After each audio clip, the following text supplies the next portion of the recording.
not because I wanted revenge, but because sometimes the truth refuses to stay buried. I was adopted by the Parkers when I was 6 months old. My parents, especially my dad, James Parker, always made sure I never felt different from my biological sister, Kate, who was born 2 years after they adopted me. At least that's what I thought for 28 years. Dad's company, Parker Innovation Labs, was his pride and joy, a small research and development firm that created custom solutions for manufacturing companies. I grew up watching him pour his heart into it, spending late nights in his home office reviewing projects and proposals. While Kate excelled in dance recitals and beauty pageants, I inherited Dad's passion for innovation. I spent my summers interning at the company, learning every aspect of the business. After getting my engineering degree, I joined full-time as a project manager. That was 8 years ago. Since then, I'd worked my way up to Chief Innovation Officer, helping transform our small family business into an industry leader worth over $100 million. Kate, meanwhile, had become a successful social media influencer, posting about luxury lifestyle and relationship advice. The problem started when Kate got engaged to Thomas Bradford IEI, heir to Bradford Technologies, one of our biggest competitors. This merger of families will be perfect for business, Mom gushed during Kate's engagement party at our family estate. The champagne was flowing, and everyone who was anyone in the tech industry had been invited. I should have seen the signs earlier, the whispered conversations that stopped when I entered rooms, the strange looks from board members, the way Dad had been avoiding one-on-one meetings with me for weeks. Kate clanked her crystal champagne flute, gathering everyone's attention. She stood on the mansion's grand staircase, her designer dress sparkling under the chandelier lights.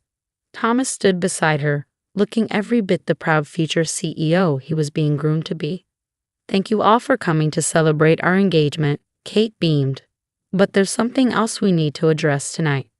My stomach dropped as her eyes found me in the crowd. "Emily, dear sister," her voice dripped with false concern. "We need to talk about the money." The room fell silent. I clutched my glass tighter. "What money?" "The $2 million that's missing from the company accounts." She paused for dramatic effect. "The money you've been embezzling for the past year."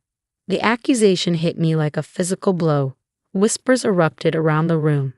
I looked to Dad for support, but he wouldn't meet my eyes. "What are you talking about?" I managed to say. "I would never." "We have proof," Thomas interrupted, pulling out a folder. "Financial records showing systematic theft through a series of cleverly hidden transactions, all traced back to your personal accounts." I felt the room spinning. "Dad, you know I would never steal from the company. Everything I've done has been for." "Save it," Kate snapped. "You're just the adopted one, trying to steal what rightfully belongs to the real Parker family. It's time to pay it all back."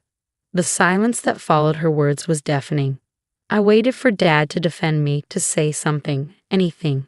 Instead, he slowly nodded. "The evidence is quite clear, Emily," he said quietly. "I think it would be best if you resigned immediately. We won't press charges if you return the money." In that moment, everything I thought I knew about my family shattered. 28 years of love and belonging crumbled under the weight of one accusation. I set my glass down carefully on a nearby table.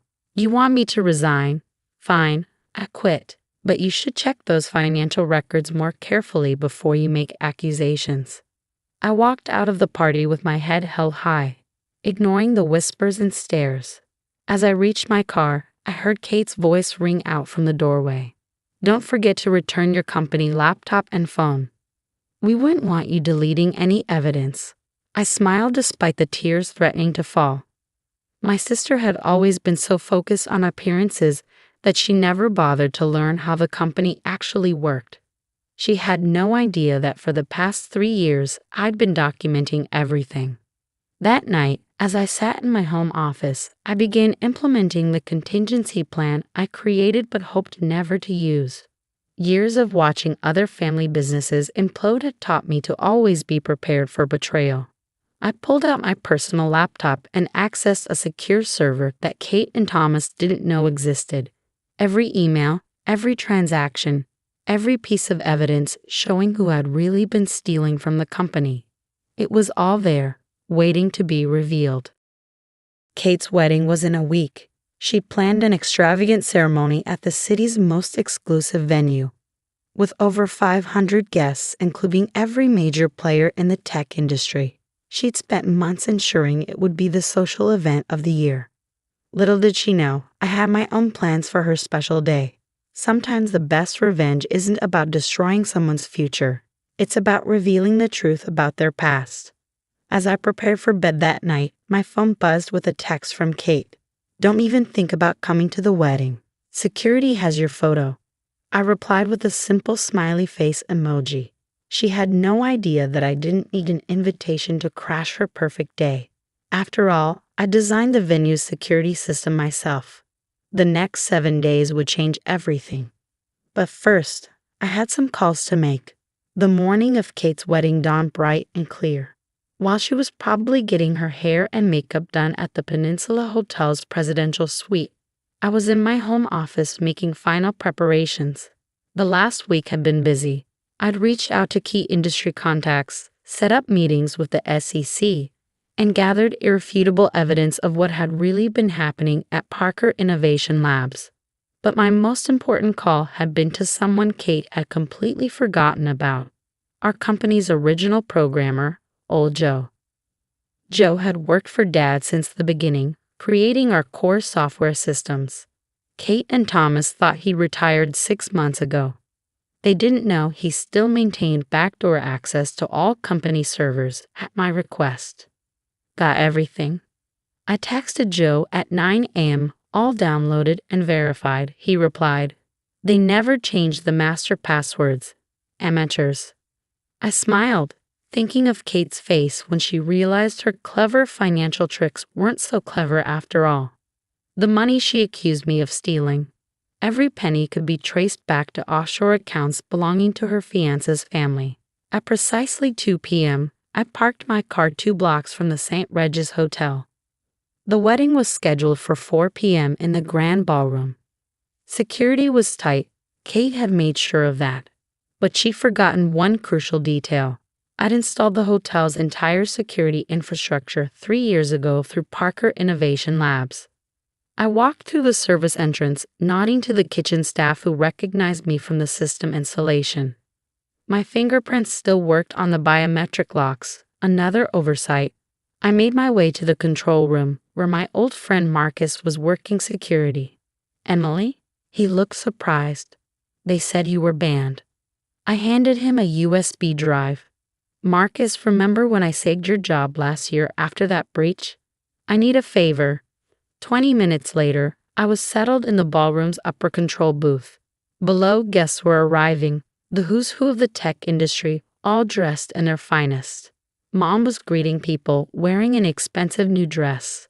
Dad stood with Thomas's parents, probably discussing the merger they'd announced yesterday. The merger that would save Bradford Technologies from bankruptcy, using Parker Innovation Labs' money. My money. The money Kate accused me of stealing. At 3:55 p.m., Kate made her entrance for photos. She looked stunning in her designer gown, beaming as cameras flashed. Thomas waited at the altar, looking every bit the proud groom. I waited until the ceremony began, until the minister asked if anyone had any objections. That's when I activated Joe's program. The ballroom's lights dimmed. The massive screens meant for wedding photos came to life. And there, in high definition, began playing a presentation I titled "The Truth About the Parker Family Fortune." Financial records, emails, secret meetings, every corrupt dealing, every stolen dollar, every lie, displayed for all to see. Kate's face went from confusion to horror as she watched proof of her fiancé's embezzlement scheme unfold on screen. "Turn it off," Thomas shouted, but the hotel's systems weren't responding to anyone but me. Then came the recording, a conversation between Kate and Thomas from 3 months ago. Once we framed Emily for the missing money, Dad will have to give me control of the company. Kate's voice filled the ballroom. The adopted brat never deserved it anyway. And once we merged the companies, Thomas replied, we can sell off Parker's assets to cover Bradford's debts. Your father will never know what hit him. The screen switched to security footage of them doctoring financial records in Thomas's office, carefully cracking the trail that would lead to me. The ballroom erupted in chaos. I emerged from the control booth, walking calmly down the main aisle. Kate stood frozen in her white dress, mascara running down her cheeks. Security, she screamed when she saw me. They work for me, I said quietly, or rather, they work for Parker Innovation Lab's security division, which I built from the ground up. Dad stepped forward, his face ashen. Emily, Save it, I cut him off. Check your email. You'll find copies of everything you just saw, plus documentation of every innovation and client relationship I brought to the company. My resignation terms are attached. You have 1 hour to accept them. You're bluffing, Thomas snarled. You've got nothing. I smiled. The SEC disagrees. They're very interested in Bradford Technologies' creative accounting, as are your shareholders. I nodded towards several pale-faced board members in the crowd. Oh, and Kate, you were right about one thing. I'm not a real Parker. I'm better. I built that company into what it is today, while you were busy taking selfies and plotting theft. Mom tried to approach me, but I held up my hand. My terms are simple. I take 51% ownership of Parker Innovation Labs, effective immediately. Kate and Thomas are banned from any involvement in the company. And Dad, you can keep your position as figurehead CEO, but your voting rights go to me. And if we refuse, Kate's voice shook. Then I release everything to the media. Parker Innovation Labs might survive the scandal. Bradford Technologies won't. I turned to the shocked guests. I suggest you all go home. I don't think there's going to be a wedding today. The next few hours were a blur of lawyers, documents, and tears. By midnight, I owned controlling interest in the company I'd helped build. Bradford Technologies stock was in freefall, and Kate's perfect wedding had become the scandal of the year. 1 week later, I sat in my new office, formerly Dad's, reviewing acquisition proposals for what remained of Bradford Technologies. A knock at the door interrupted my work.